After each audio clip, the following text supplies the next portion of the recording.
To the power of YouTube, and this is part 2 of my Wrestling Wednesday. Now, if you didn't see part 1, there'll be an annotation above somewhere. But this is my countdown of my top 10 favorite wrestlers of all time. And if you agree with me, or if you don't, or list some of your favorites down in the comment section below. But alright. Number 9 on my list of top 10 favorite wrestlers of all time is the Animal Batista. Now, some of you might disagree with me and stuff, call him Bautista, be like, oh, he's garbage, or whatever. But those of you that are saying that only seen the last year or so of his wrestling career. When he came out, he was with Devon, or Reverend Devon then, of the Dudley Boys, but he did his own little solo thing, and he was Deacon Batista. He would carry around this little box around his neck and a big chain for like donations and stuff, stealing people's money. Reverend Devon was like a crooked preacher and stuff. But then he went on his own, or not really on his own. He grew his hair out because he was bald-headed, and he joined Evolution. Now, man, I'm telling you what, this man is powerful, freaky strong. For one instance, I remember seeing his freaky strength on display was when, I don't know if people are going to agree with this, but Chris Benoit had him in the crossface. Alright, when you're laying flat, and he picked him up like that and slammed him down for like a Batista bomb.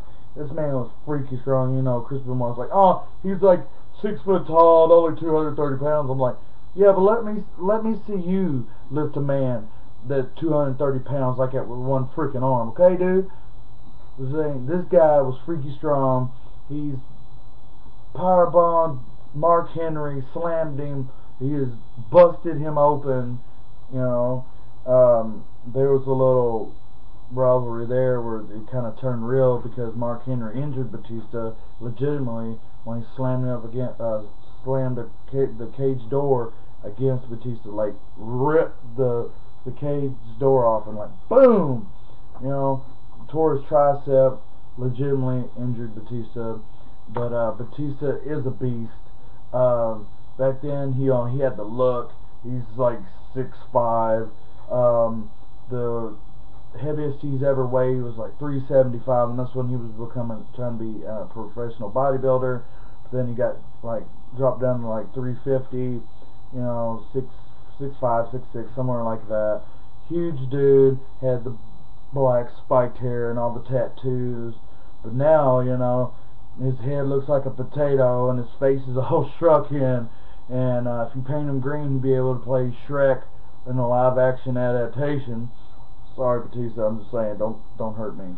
But yeah, he's my number 9 in my top 10 all-time favorites. He was just a brutal dude. He caught John Cena when John Cena was trying to do the double, like the flying leg drop onto the dude's neck. He caught him for a power bomb at SummerSlam, broke John Cena's neck, and then they had a little rivalry built off of that, like later that year or the year after, when John Cena won the title, and Vince McMahon brought out Batista after John Cena had a grueling match and made John Cena defend it against Batista, and he lost, and then there was a little bit back and forth on that. Memorable matches with John Cena, stipulation matches, a I Quit match, a Last Man Standing match. But John Cena, I thought, cheated even though there was no rules. He duct taped Batista's boots to the post. But he's incredibly strong. He will take your head off, and he will not say sorry. And there's a viral video of Batista. A kid's like yelling, "I hate you, Batista." He turns around and says, "I hate you too." I love Batista. He's great.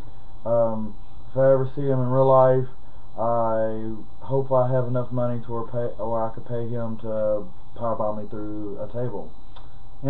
So that's it for this one, guys. Stay tuned for next Wednesday when I do more wrestling news and continue my countdown. Alright? So, like, subscribe, favorite, share, blow this thing out of the water, guys. Come on, join the Jake and Nine Army. And as for today, I'm Big Jake, coming at you live through the power of YouTube. And peace.